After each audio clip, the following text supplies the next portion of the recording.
Hello student, आज की class में हम टॉपिक जो कवर करेंगे वो करेंगे वेक्टर। तो वेक्टर क्या होता है पहले समझते हैं। सबसे पहले बात करेंगे हम कि those quantities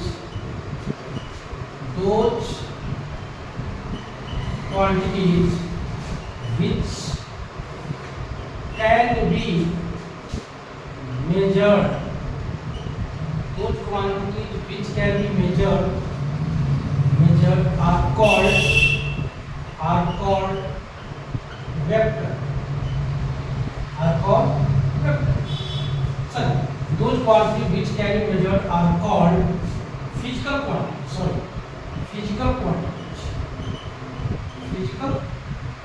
quantities.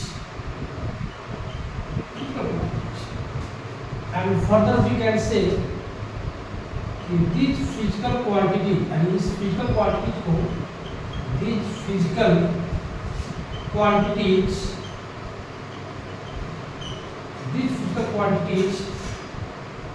can be categorized, can be classified into scalar and तो सबसे पहले हम स्केलर पढ़ेंगे। अब बात आती है कि स्केलर क्या होता है। स्केलर क्वांटिटी के बारे में थोड़ा सा पढ़ लेते हैं। What is scalar quantity? तो बोलेंगे हम those physical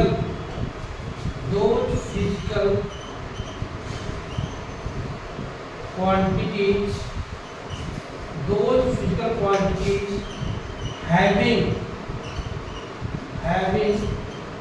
only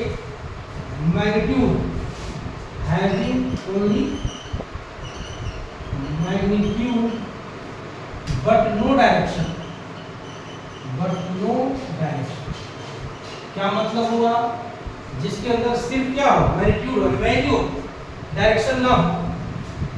तो those physical quantities having only magnitude but no direction are called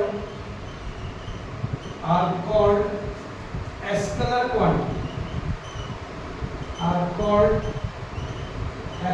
quantity। ठीक है जी। एज फॉर एग्जांपल क्या होगा जी? इसमें आएगा मास, टाइम, डिस्टेंस, टेम्परेचर। अब देखो कितनी इंटरेस्टिंग बात है। Temperature is a scalar quantity और temperature gradient is a vector quantity. Potential is a scalar quantity और potential gradient is a vector quantity. ठीक है, इस बात को लेकर ग्रेडियंट होता क्या है आगे आएगा। Mass, time, distance, temperature, speed, pressure. उसके बाद आता है आपका पावर,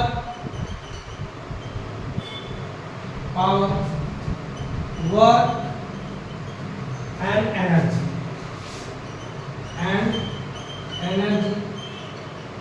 अब एक्सेट्रा कर लेते हैं क्योंकि बहुत सारे आते हैं इसमें, पीटीसी एक्सेट्रा। ठीक है, ये होगा आपका स्केलर क्वांटिटी। अब इसके बाद बहुत बड़ा टॉपिक है, इसको हम कई सेक्शन में वीडियो बनाऊंगा। अभी बेसिक पढ़ाऊंगा आज। तो वेक्टर क्या होता है इस पर आगे। तो वेक्टर समझेंगे आप। those physical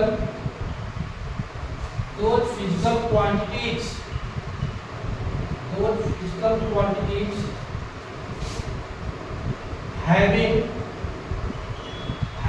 both magnitude and direction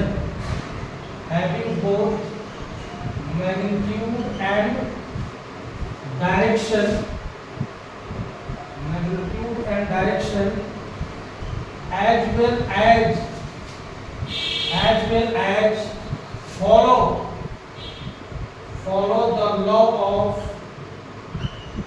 law of triangle, law of triangle और पैरेललोग्राम लॉ, पैरेललोग्राम।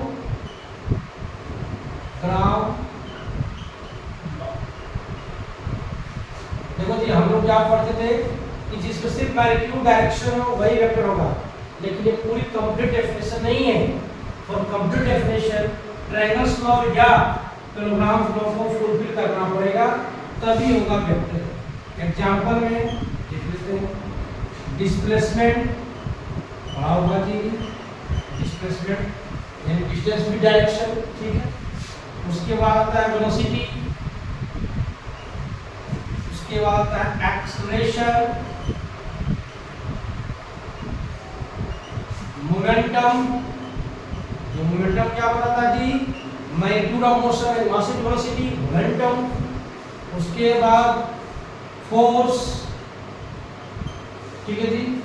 फोर्स के बाद आता है आपका टॉर्क, जिसको हम लोग बोलते हैं मोमेंट ऑफ फोर्स या एंगुलर फोर्स भी बोल सकते हैं, टॉर्क हो गया। उसके बाद आ गया एंगुलर मोमेंटम, एंगुलर मोमेंटम। चलो ये बात क्लियर हो गई। उसके बाद जितने भी फील्ड है, सारे field, electric field,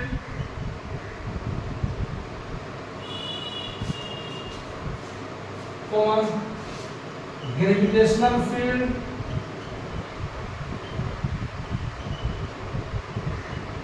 gravitational field और एक लास्ट मैग्नेटिक फील्ड। चलो जी एक्सेट्रा कर दो। अब बड़ी इंटरेस्टिंग बात है नोट पॉइंट में कि आपने नाम सुना होगा करंट का, electric current. Electric current vector नहीं है। Electric current is not a vector quantity, is not a vector quantity। अब देखो आपने क्या स्टडी किया होगा कि वेक्टर में क्या होता है जी? मैग्नीट्यूड एंड डायरेक्शन होता है ना। अब बताओ मुझे, इलेक्ट्रिक करंट की अगर हम बात करें तो एक मैं सेल बना देता हूँ और एक रेजिस्टर बना देता हूँ। बताओ जी कन्वेंशनल करंट हमेशा इलेक्ट्रॉन के अपोजिट मूव करता है या यूं कहें कि करंट बैटरी के पॉजिटिव टर्मिनल से निकलती है और इधर को मूव करती है। तो आप मुझे बताओ करंट की डायरेक्शन भी तो यूनिक है और वैल्यू मान लो आप सपोर्ट है 5 एम्पीयर, तो मैग्नीट्यूड भी है, फिर भी वेक्टर नहीं है। क्या प्रॉब्लम हो गई? क्योंकि लॉ ऑफ ट्रायंगल्स या लॉ ऑफ पैरेललोग्राम्स को फुलफिल नहीं करता। समझ में आया? इसीलिए इलेक्ट्रिक करंट को अगर देखा जाए तो कहाँ रखा जाता है जी? इसको रखा जाता है टेंसर। एक क्वांटिटी है टेंसर। तो एक टॉपिक आती है उसका नाम है टेंसर, टेंसर क्वांटिटी। ये क्या है जी? वैसे फिजिकल क्वांटिटी जो 100% ना तो वेक्टर है ना तो स्केलर है, लेकिन हम those quantities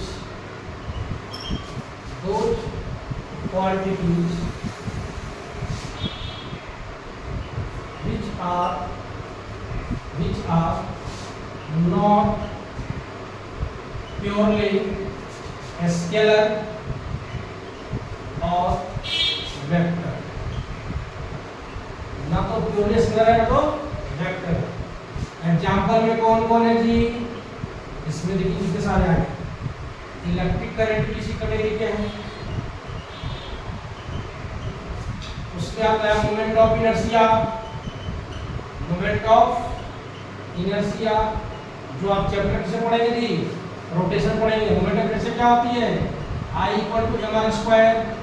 आपने एक्सिस ऑफ ओरिएंटेशन चेंज किया, वैल्यू बदल गई, बदल गया अभी। उसके बाद स्ट्रेस, देखो जी ये भी गड़बड़ है, स्ट्रेन ये भी गड़बड़ है, कंडक्टिविटी ये भी आपका वेक्टर नहीं है। उसके बाद आता है इलेक्ट्रोमैग्नेटिज्म, दोनों एक साथ आ गया, इलेक्ट्रोमैग्नेटिज्म ये ये सारे क्वांटिटी को किस में रखा गया थी, टेंसर में। ये 100% का तो स्केलर है वेक्टर, ऐसे क्वांटिटी को ध्यान रखना, ठीक है। देखिए ऑप्शन में अगर सिर्फ दिया हो स्केलर और वेक्टर तो क्या डालेंगे आप, स्केलर। देखिए ऑप्शन में टेंसर भी हो तो टेंसर होगा आंसर, ठीक है। यहाँ तक हमने क्वांटिटी अब समझ। अब वेक्टर के बारे में हम फिर में पढ़ेंगे थोड़ा सा, ठीक है। तो एक नोट पॉइंट में टेंसर के बारे में थोड़ा सा हमने हाईलाइट किया कि होता है यही है कि 100% वेक्टर नहीं है। क्या प्रॉब्लम आ गई, मैग्नीट्यूड भी था, डायरेक्शन था, किसी में ट्रायंगल को फुल लेकर है, कुछ प्रॉब्लम है, इसलिए इसको 100% हम वेक्टर नहीं बोल सकते। जब नहीं बोल सकते तो इसको टेंसर बोलते हैं। Of a vector, डिनोशन of a vector. Vector को डिनोट करना है, कैसे डिनोट करोगे आप, सबसे पहले बिल्कुल बेसिक से पढ़ा रहा हूं, नहीं बिल्कुल जेई तक क्वेश्चन जाएंगे सारी। पहले देखो डिनोशन ऑफ वेक्टर, पहली बात करते हैं हम, it is denoted by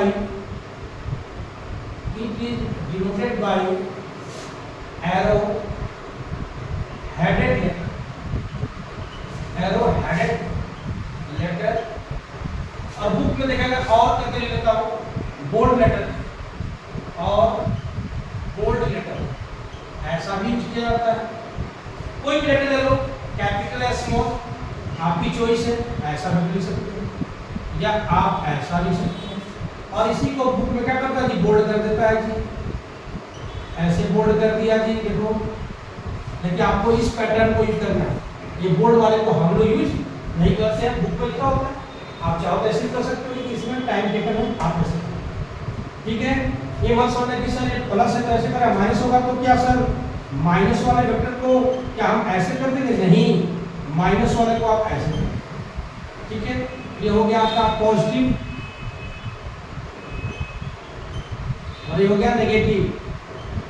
arrow हमेशा इस डायरेक्शन में होगा जी, लेफ्ट टू राइट होगा, ये नहीं कि नेगेटिव के लिए उल्टा नहीं करना है, ऐसा नहीं बनाना है, ऐसा। तो नेगेटिव वेक्टर हो गया, ये पॉजिटिव वेक्टर और ये होगा नेगेटिव। नेगेटिव आप आगे मल्टीप्लाई कर दीजिए, क्यों, किसी भी लेटर के आगे कुछ भी नहीं है तो क्या मान लो कोएफिशिएंट है, कोएफिशिएंट 1 है, इसलिए यहाँ पे क्या पॉजिटिव है, यहाँ पे कुछ नहीं है, यहाँ भी है नेगेटिव, ठीक है। ये हुआ इसका सिंबल यानी डिनोशन। आपने डिनोट किया, how to denote a vector, vector is denoted by arrow headed letter, ठीक है। ये बात क्लियर हो गई। अब इस रिप्रेजेंटेशन ऑफ वेक्टर, देखो जी हमने वेक्टर को क्या किया है, रेस से डिनोट किया, एक एरो बना दिया, इसको हम बोलते हैं इसका टेल, इसको बोलते हैं हेड, और ये जो लेंथ है ये शो करता है मैग्नीट्यूड, ठीक है भी बस। तो हम क्या करेंगे, इसी वेक्टर को लेके आएंगे और इसका टेल पॉइंट पे हमने एक कोऑर्डिनेट बना दिया, इसको बोल दिया x, इसको बोल दिया हमने y। तो what is the angle subtended by a vector with x axis in anti clockwise, it taken the theta. Theta बताएगा डायरेक्शन कि हां in which angle this vector is inclined, ये बात क्लियर हो गई। इसको मैंने o मान लिया, इसको a मान लिया। सपोज करो इस वेक्टर को मैंने कोई r वेक्टर मान लिया, पोजीशन वेक्टर, इसकी वैल्यू दे रखी है 5, ठीक है जी। इसको लिखेंगे आप 5 metre displacement, 5 metre displacement at angle theta. तो 5 metre displacement means what, this is the magnitude, this is the magnitude और थीटा इज द डायरेक्शन। तो बताओ कि मैग्नीट्यूड भी हो गया, डायरेक्शन भी हो गया, तो इस तरह से हम इसको रिप्रेजेंट कर सकते हैं, ठीक है जी। इसकी जो लेंथ है वो बताएगा मैग्नीट्यूड, इस तरह से हम बातें कर रहे हैं। चलिए ये भी बात क्लियर हो गई। अब हम बात करेंगे एंगल बिटवीन टू वेक्टर। अब इसके बाद हेड डालते हैं, एंगल बिटवीन, शॉर्ट में बिटवीन को मैंने ऐसे लिखा b/w, between two vector, match लगा देते हैं टू वेक्टर्स, ऐसे लेंगे जी। तो देखो जी कोई दो वेक्टर ले लो आप, एक वेक्टर को मैंने ऐसे ले लिया, इसको नाम दे दिया ए वेक्टर, उसी का टेल पॉइंट से दूसरा वेक्टर बी वेक्टर। तो angle between two vector is taken as when tail दो वेक्टर का टेल जो एंगल सबटेंड करेगा यही एंगल दिया जाएगा। या ये हो सकता है कि दो वेक्टर का हेड पॉइंट मैच कर रहा हो एक ही जगह पे आके, टर्मिनेट करता हो एक ही पॉइंट पे आके, तो इनके बीच का भी थीटा ले जाता है। या ये कह सकते हो कि एक वेक्टर ये है और दूसरे का यहाँ पे टेल है, तो क्या ये एंगल हम ले सकते हैं? नहीं जी। तो इसको थोड़ा सा हमें क्या करना पड़ेगा, आगे इसको हम क्या करेंगे, एक्सटेंड कर देंगे, तो वेक्टर ये हो जाएगा। तो लीनियर पेयर से कितना एंगल होगा, प्रोबेबिलिटी इनवर्स माइनस कर लो, तो 180 माइनस थीटा, इस एंगल इज थीटा। एंगल ले सकते हो। ये कई सारे बुक होते हैं जो फॉरेन राइटर बुक है, इंडिया राइटर नहीं है, फॉरेन राइटर विदेशी कंपनी, विदेशी पब्लिकेशन, वो क्या लिखती है, बोलते हैं नहीं angle between two vector taken at the only tail. ये बात नहीं, इसको आगे बढ़ा दो, देखो मेरा भी टेल बन जाएगा, मतलब अपन ये सही। तो मेन आपका पैटर्न यही चलता है, ये पैटर्न में आपको ऐसा करना, ठीक है। ये मिनिमम चीजें जो है वेक्टर के लिए पता होना चाहिए।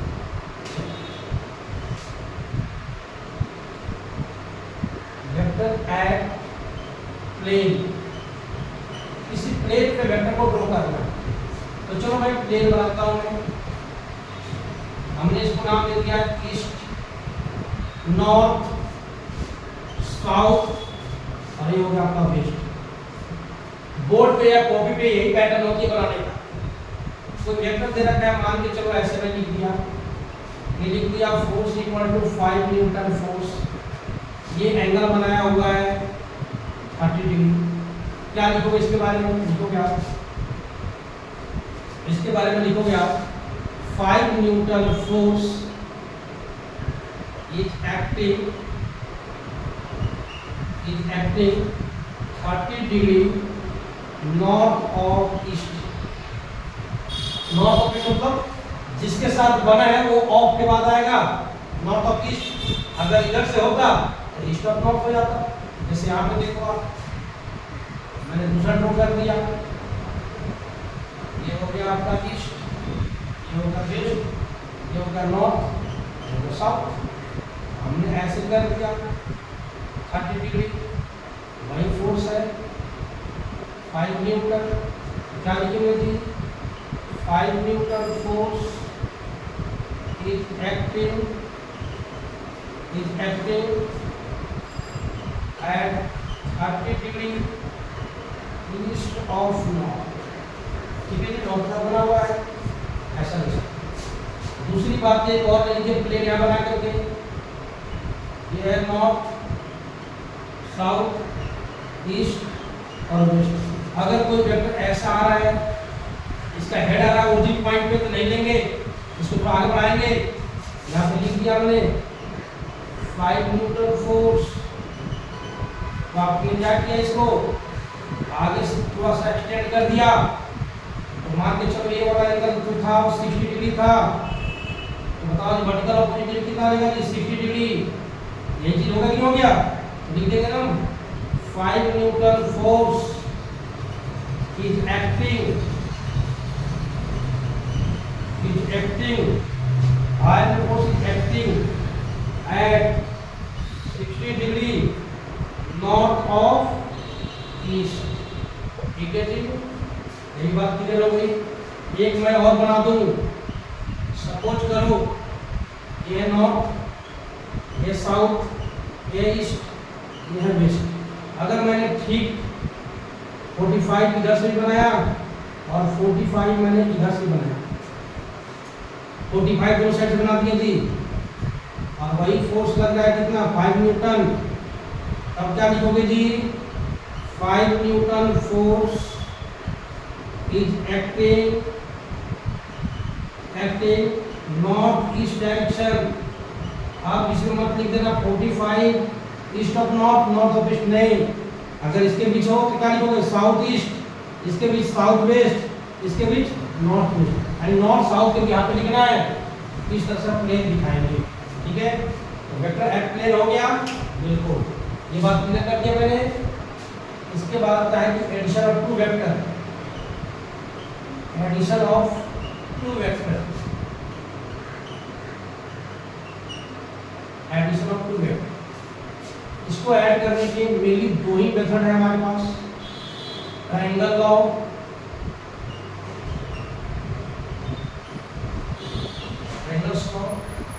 Parallelograms law. इसे दोनों लॉ सेम ही है, क्यों? क्योंकि एक पैरेललोग्राम में दो ट्रायंगल बन जाते हैं, पैरेललोग्राम्स लॉ,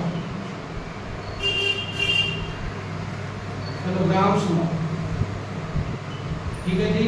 और बहुत सारे वेक्टर का जोड़ना है तो थर्ड क्या होगा जी? कोनिगन्स लॉ, कोनिगन्स। ठीक है जी। स्टील लॉ को क्लियर करते हैं, फर्स्ट पढ़ेगा ट्रायंगल्स लॉ। ठीक है, चलिए आइए बात करते हैं triangles law.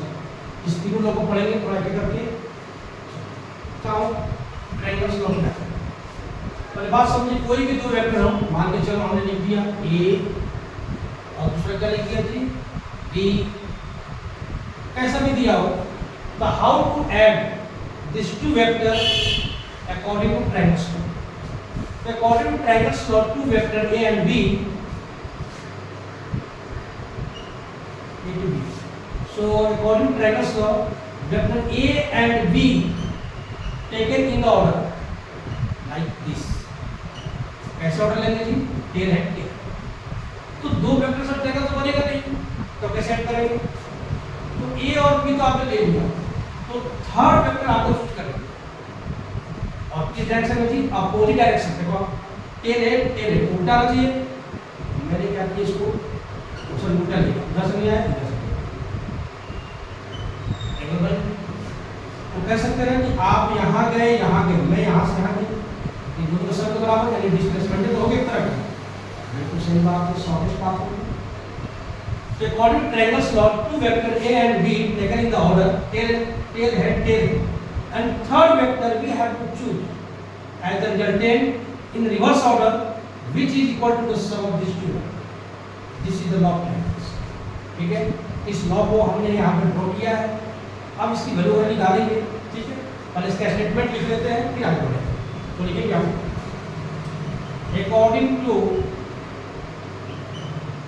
according to law of triangle, हमने जो डायग्राम ड्रॉ करा कैसे यहीं लिख देता हूँ। According to law of triangle,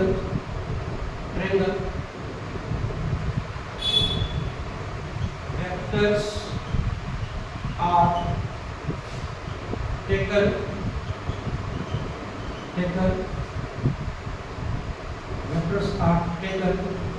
in an order, taken in an order, order मतलब टेल है,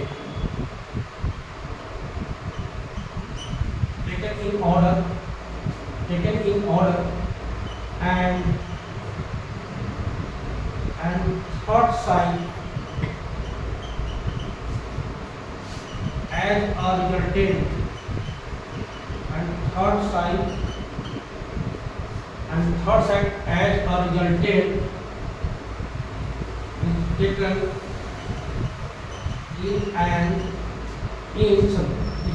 in reverse